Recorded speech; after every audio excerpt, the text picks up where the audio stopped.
여러분은 인생의 터닝 포인트가 있으십니까? 이 터닝 포인트는 우리의 인생의 방향이 바뀌는 어떠한 전환점이나 계기가 되는 어떠한 사건을 뜻하는 말입니다. 이 며칠 전 유재석 씨가 진행하는 토크쇼 유퀴즈에 놀랄 만한 손님이 등장을 했습니다. 바로 마이크로소프트의 창업자인 빌 게이츠입니다. 자, 빌 게이츠 하면 따라다니는 여러 가지의 수식어들이 있습니다. 천재다, 혁신가이다. 또 가장 많이 듣는 말은 세계 최고의 부자다라는 것입니다. 무려 18년 동안 세계 1위의 부자라는 자리를 누구에게도 빼앗기지 않고 지금도 지키고 있다고 합니다. 또한 세계에서 가장 많이 기부한 사람이다라고 하는 수식어도 가지고 있습니다. 빌 게이츠에게 인생의 중요한 터닝 포인트가 있었습니다. 먼저는 10대에 컴퓨터를 만난 것입니다. 빌 게이츠는 어릴 때에 사회성이 매우 부족했다고 합니다. 그래서 스스로 이런 말을 하기도 했습니다. 내가 만약 오늘을 살았다면, 요즘이었다면 자폐 스펙트럼 진단을 받았을 것입니다. 너무나도 자기 세계에만 몰두하여 사람들과 친구들과 놀지 못하는 그러한 삶을 살았던 것입니다. 그랬던 빌이 컴퓨터를 만났고 그 컴퓨터에 푹 빠지며 훗날은 마이크로소프트사를 창업하기에 이르게 된 것입니다. 또 하나는 신문 기사였다고 합니다. 어느 날 설사나 폐렴 등으로 치료 가능한 병임에도 불구하고 수많은 어린이들이 사망한다는 기사를 접하고 큰 충격을 받게 됩니다. 그것을 계기로 자선재단과 사업을 시작하게 된 것입니다. 세계 최고의 부자라는 삶에서 이제는 세계 최고의 기부자라는 그러한 삶으로 달라지게 된 것입니다. 우리도 그렇습니다. 누구에게나 인생의 터닝 포인트가 있습니다. 누구를 만나는지, 어떠한 사건을 경험했는지에 따라서 인생의 방향이 달라지기도 하고 그에 따라 우리의 삶이 달라지기도 한다는 것입니다. 어쩌면 지금 우리의 삶은 그 수많은 터닝 포인트를 거친 결과일 수도 있다는 것입니다. 자, 그렇다면 우리의 삶에서 가장 중요한 인생의 터닝 포인트는 무엇일까요? 저는 특별히 성도요 그리스도인들에게 있어서 가장 중요한 사건은 바로 예수님을 만나는 사건이라고 생각합니다. 예수님을 인격적으로 만남으로 하나님과 상관없이 살던 인생에서 이제는 하나님과 관계를 맺고 하나님과 함께 동행하는 그와 같은 삶이 되기 때문입니다. 죄악된 길에서 벗어나 의의 길로 돌이키게 되는 것입니다. 우리의 삶의 방향 또한 우리의 인생이 예수님을 만남을 통하여 완전하게 달라지기 때문인 것입니다. 그것을 신학적인 용어로 회심이라고 말합니다. 우리가 언제 어떻게 예수님을 믿게 되었는지는 사람마다 각각 다를 것입니다. 하지만 분명한 것은 예수님을 만나지 않고 하나님께로 돌이키는 회심이 없는 성도는 없다라는 것을 기억해야 하는 것입니다.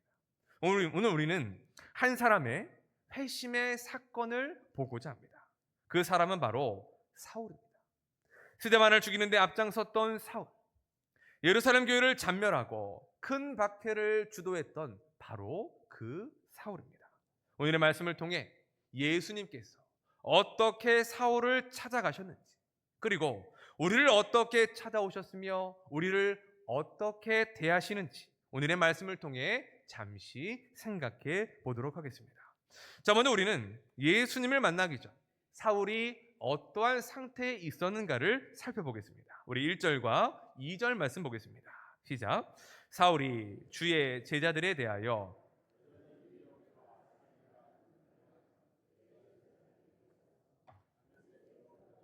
가져갈 공문을 청하니 이는 만일 그 도를 따르는 사람을 만나면 남녀를 막론하고 결박하여 예루살렘으로 잡아오려 함이라. 아멘.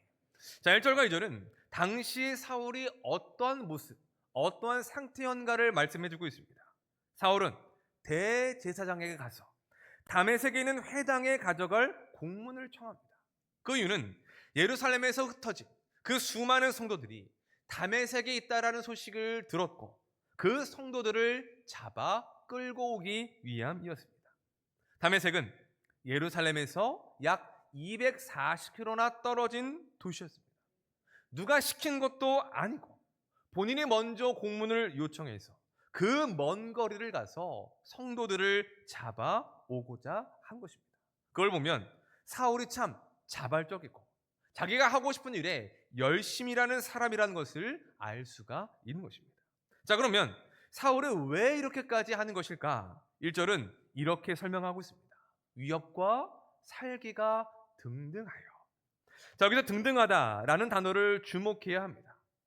이 단어의 원어적 의미는 숨쉬다, 호흡하다라는 뜻을 가지고 있습니다.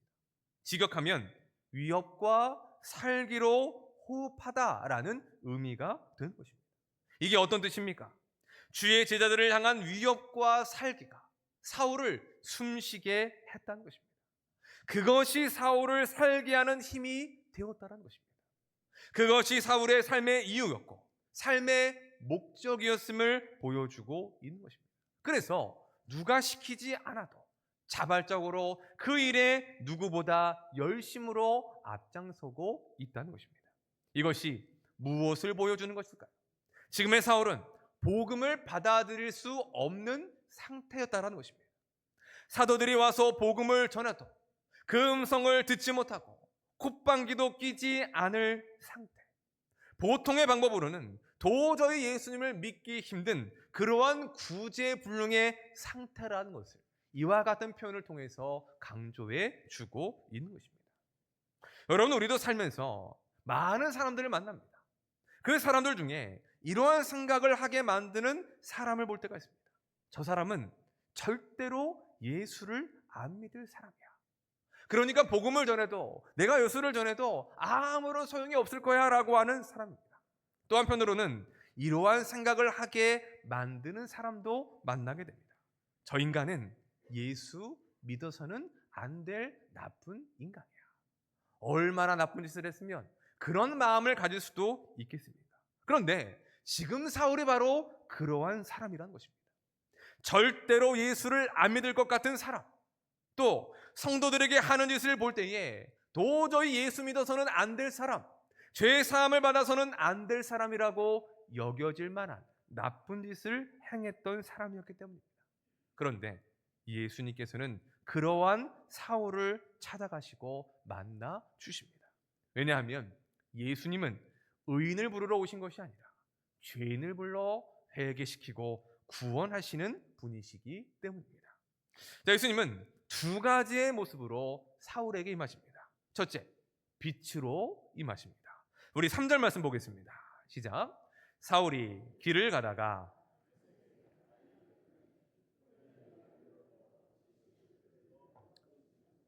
아멘.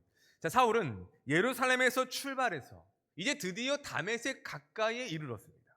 자, 그런데 그때 호련히 갑자기 하늘에서 빛이 비쳐 사울을 비추는 것이 아니겠습니까? 호련이라는 말은 갑자기라는 뜻입니다. 즉 사울의 입장에서 생각지도 않은, 의도하지 않은 그러한 일이 벌어졌다는 것입니다. 자, 그러면 사울을 비춘 그 빛의 정체는 무엇일까요? 구름이 잔뜩 끼어있던 흐린 날씨였다가 갑자기 구름이 개고 맑아지며 강한 햇빛이 사울을 비춘 것일까요? 그렇지 않습니다.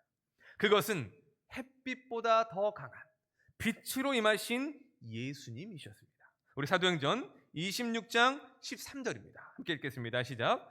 왕이여 정오가 되어 하늘로부터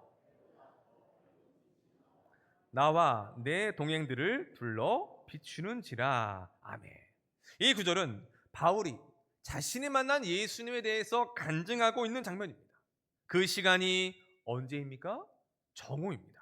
낮 12시. 그 시간은 태양이 하늘 중앙에 있는 때입니다. 가장 밝게 빛날 때가 바로 정오라는 것입니다.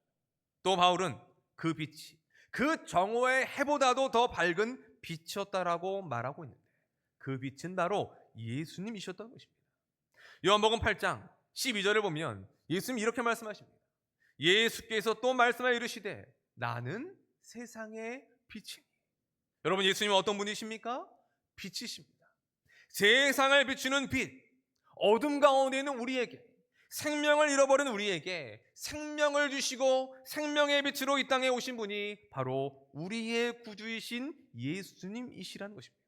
즉, 예수님은 정오의 태양보다 더 밝은 빛으로 사울에게 비추시고 사울에게 임하셨음을 알 수가 있는 것입니다. 자, 그렇다면 왜 예수님은 이러한 빛으로 사울에게 나타나신 것일까요? 먼저는 죄악과 어둠의 길을 걸어가는 그 사울의 삶을 비춰주시기 위함입니다. 사울은 자신이 죄인이 아니라고 생각했을 것입니다. 자신은 의인이라고 생각했습니다. 그 어떠한 사람보다 율법에 흠이 없는 자였고 말씀대로 살고자 몸부림치던 사람이었기 때문입니다. 오히려 그 의가 매우 충만하여 그 의 때문에 교회를 파괴하기까지 한 것이 사울의 모습이었습니다.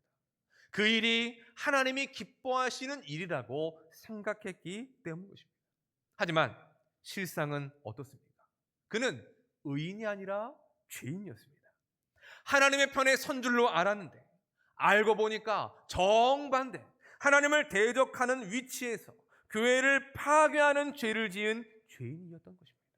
그 죄와 어둠을 깨닫게 하시기 위해서 예수님은 빛으로 그의 삶 가운데에 비추어 주셨다는 것입니다. 그리고 또 한 가지는 굳어진 사울의 마음을 녹이시기 위함이었습니다.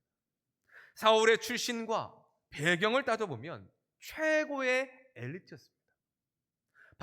사울은 자랑할 것이 너무나도 많은 사람이었습니다. 그래서 자신이 옳다, 맞다고 여기면 무조건 직진하는 스타일입니다. 만약 누군가가 아니라고 말하면 더더욱더 자신의 마음을 굳게 해서 변치 않게 그 일들을 해내고야 마는 사람이 바로 사울이었던 것입니다. 바꿔 말하면 자신으로 가득 차서 마음이 굳어진 상태였다는 것입니다. 그 굳어진 마음을 녹이기 위해서 바로 따스한 빛이 필요했다는 것입니다. 여러분, 우리가 잘 아는 이솝우화 중에 해와 바람이라는 이야기가 있습니다. 해와 바람이 누가 더 강한지를 두고 내기를 합니다.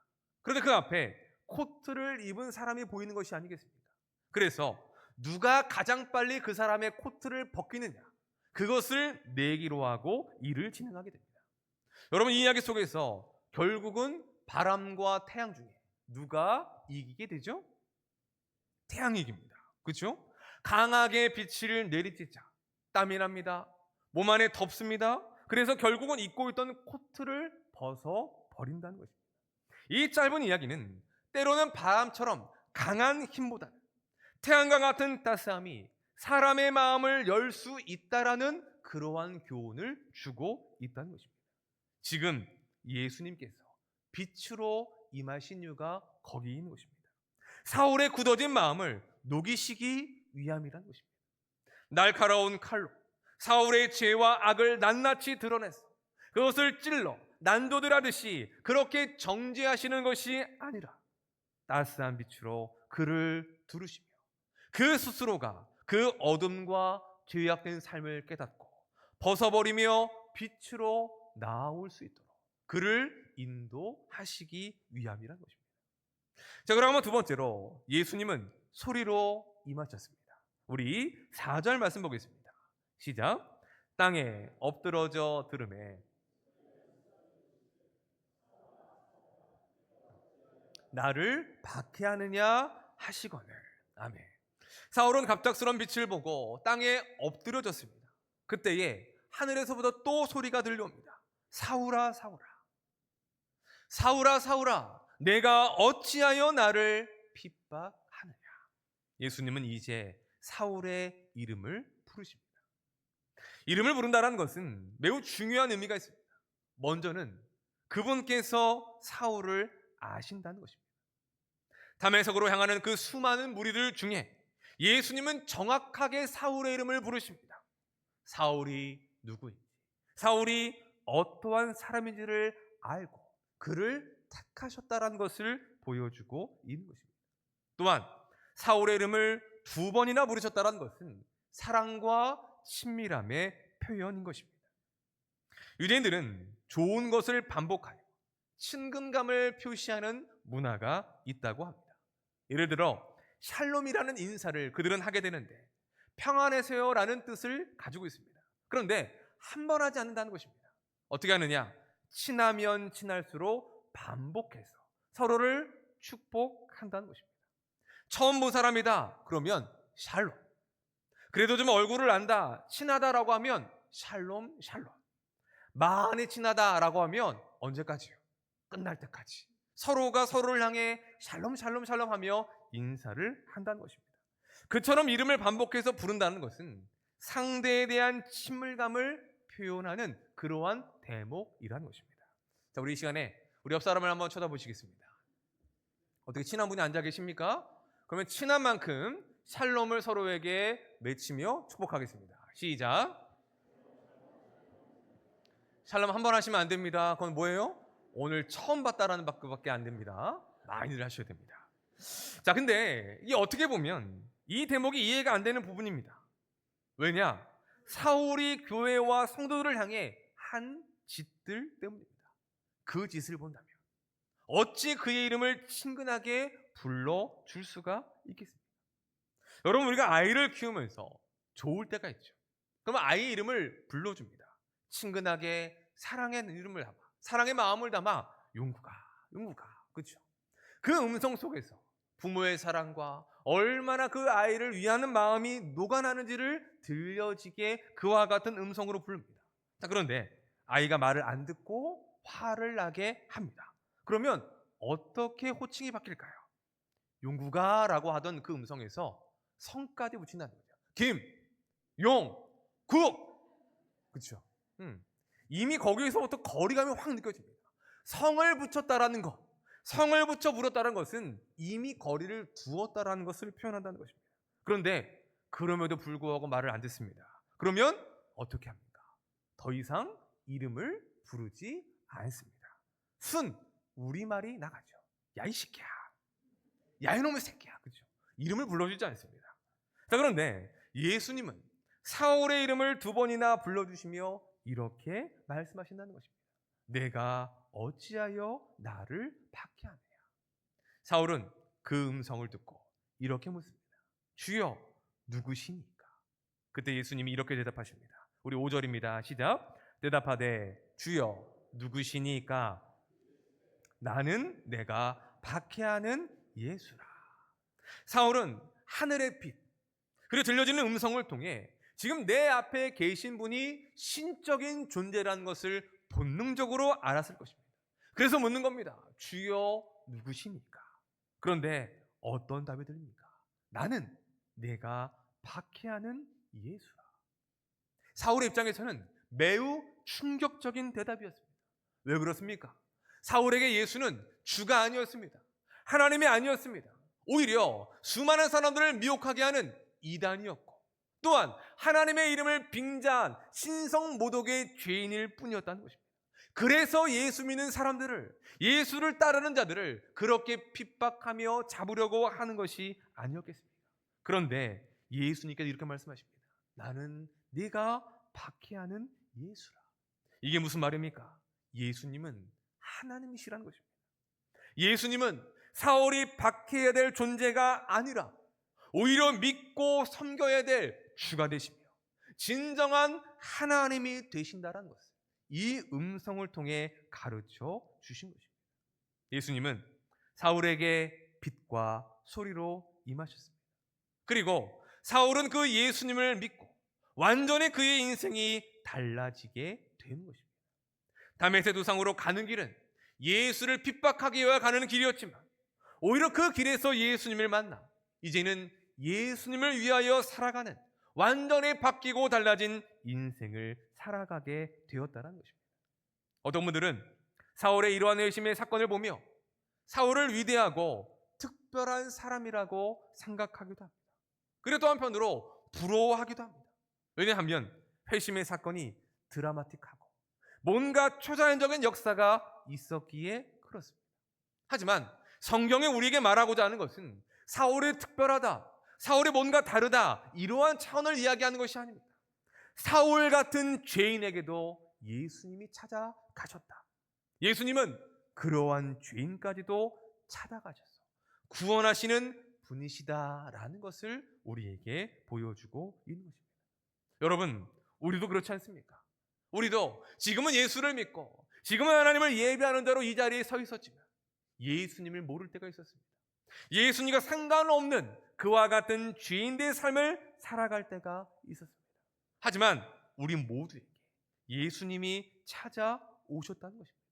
찾아오셔도 우리를 돌이키셨고 회심케 하셨기 때문에 지금 우리가 이 자리에서 하나님을 예배할 수가 있는 것입니다.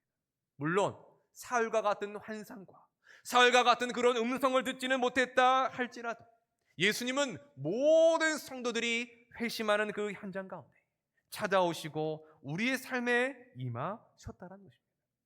사울에게 임하셨듯이 예수님은 우리에게 빛을 비추어 주셨습니다.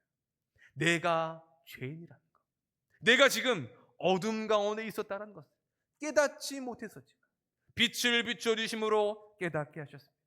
또한 따스한 빛으로 굳어진 우리의 마음을 녹여주셔서 예수님을 나의 구주, 나의 하나님으로 영접하게 하신 것입니다.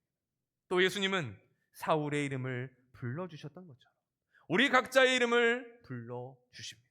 어떻게 부르십니까? 성경의 말씀을 통해 사울을 부르신 그 음성이 나를 향한 음성이라는 것을 깨닫게 하신다는 것입니다. 더 나아가 성경의 모든 말씀, 성경에 있는 모든 인물들을 향한 그 말씀이 그들만이 아닌 바로 우리를 향한, 나를 향한 말씀이라는 것을 듣고 믿게 하신다는 것입니다. 그 과정을 통해 우리는 마음의 문을 열고 예수님을 영접한 것입니다.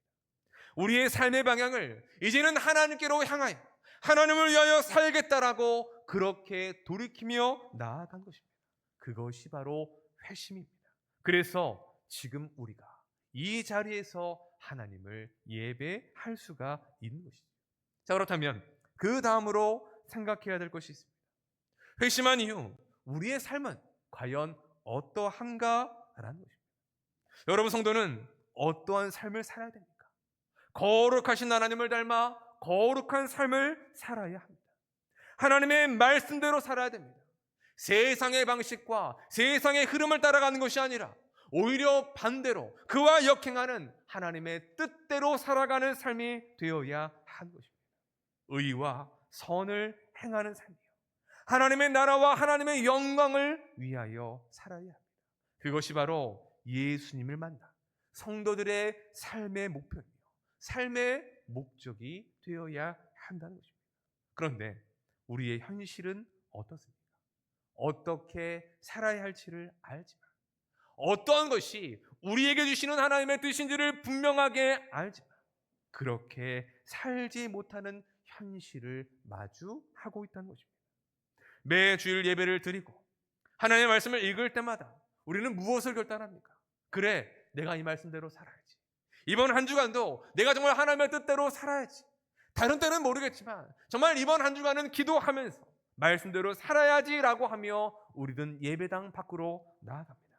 그리고 다시 주일이 되고 주님 앞에 나와 이 예배 자리에 앉아 있을 때 우리는 무엇을 알게 됩니까?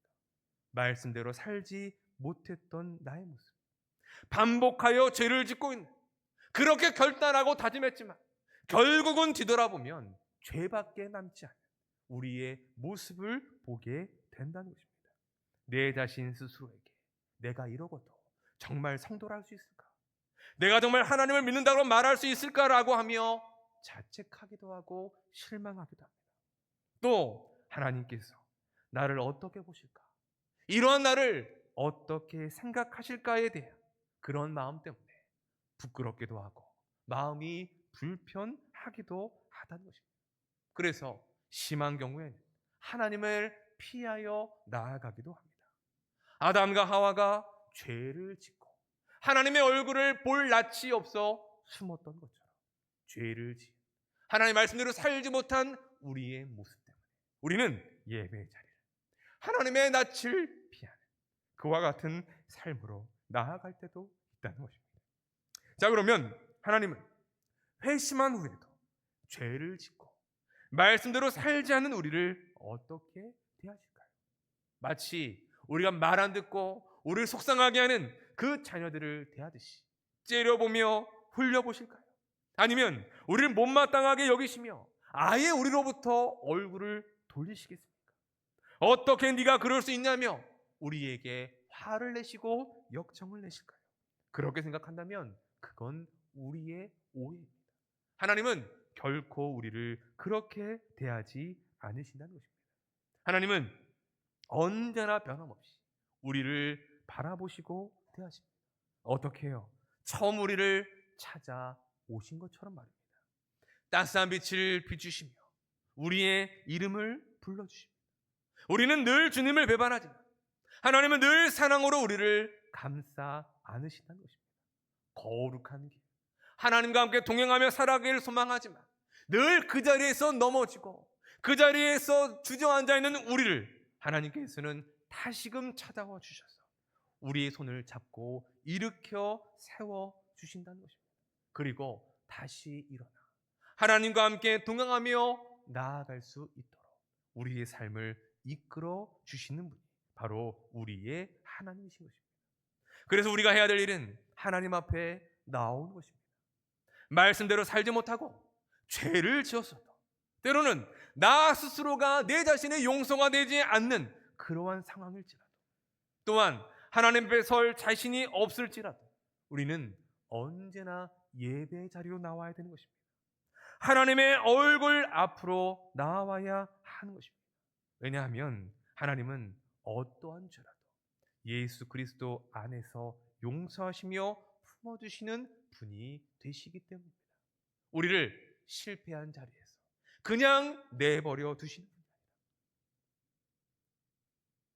다시 일으켜 회복하시며 다시금 우리가 그 길을 걸어갈 수 있도록 우리에게 힘과 능력과 은혜를 주시는 하나님이시기 때문인 것입니다. 사랑하는 여러분, 오늘의 말씀을 통해 우리의 모습을 돌아보았으면 좋겠습니다. 우리 모두는 성도입니다. 하나님의 자녀입니다. 거룩한 하나님의 백성입니다.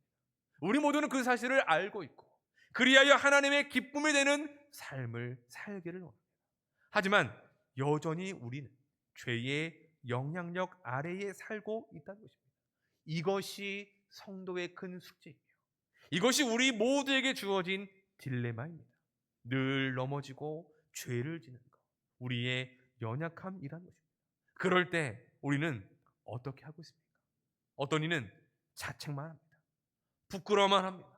그래서 결국은 하나님의 얼굴을 볼 수 없다며 하나님의 얼굴을 피하여 나아가는 이들도 있습니다. 아니면 우리는 하나님 앞으로 나아가고 우리를 찾아오시는 그 주의 음성에 반응하며 나아가고 있는지 우리의 모습을 돌아보았으면 좋겠습니다. 하나님은 우리가 하나님 앞으로 나오길 원하십니다. 아무리 부끄럽고 큰 죄를 지었다 할지라도 하나님밖에 없다라는 것을 고백하며 그 하나님 앞에 나오기를 원하신다는 것입니다. 바라기는 오늘의 이 예배를 통해 그 하나님을 만날 수 있는 은혜가 있기를 주님의 이름으로 축원합니다. 주님은 이 시간도 우리를 향한 그 따스한 빛과 사랑과 친밀한 음성으로 우리에게 이렇게 말씀하십니다. 괜찮다. 다시 일어나서 나와 함께 가자. 그 은혜와 사랑으로 다시 일어서고 회복할 수 있는 우리 모두가 되실 수 있기를 주님의 이름으로 축원합니다. 말씀을 정리하겠습니다. 베드로는 예수님을 사랑했던 제자였습니다. 그래서 예수님과 끝까지 함께 하겠다라고 모두가 예수님을 버릴지라도 나는 끝까지 예수님과 함께 하겠다라며 자부했었던 제자였습니다. 하지만 베드로는 결국 예수님을 3번이나 부인하는 그러한 죄를 범하게 됩니다. 다구는 소리를 듣고 그제서야 그 죄를 깨닫고 통곡했지만 돌이킬 수 없는 죄를 짓게 된 것입니다. 예수님은 부활하신 후에 베드로를 만나 주셨습니다. 하지만 요한복음 21장을 보면 베드로는 예수님의 부활하심을 알고도 부활하신 예수님을 만나고도 예수님의 곁에 있지 않음을 볼 수 있습니다. 어디에 있습니까? 그 예전의 삶의 자리. 예수를 만나기 이전 그 어부, 물고기를 잡는 그 바다의 현장 가운데에 있었다는 것입니다. 왜 그랬을까요? 부끄러웠을 것입니다. 죄책감 있었을 것입니다. 어떻게 내가 예수님을 보냐? 내가 어떻게 예수님을 사랑한다고? 내가 어떻게 예수님을 따르는 그 삶을 다시 살아갈 수 있느냐? 내가 어떤 죄를 지었는데? 아마도 그런 마음이었을 것입니다.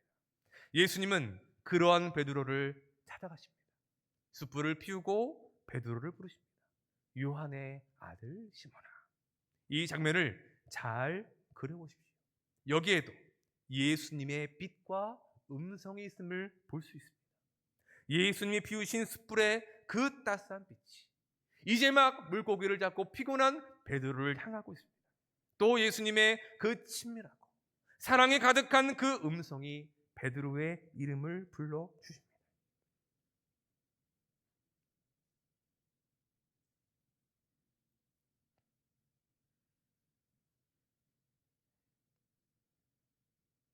사울을 찾아가셨던 것처럼 예수님은 동일하게 그 삶에 무너진 자리에서 예수님을 볼 낯이 없는, 그래야 피하고 있는 그 베드로를 향하여 찾아가신 것입니다.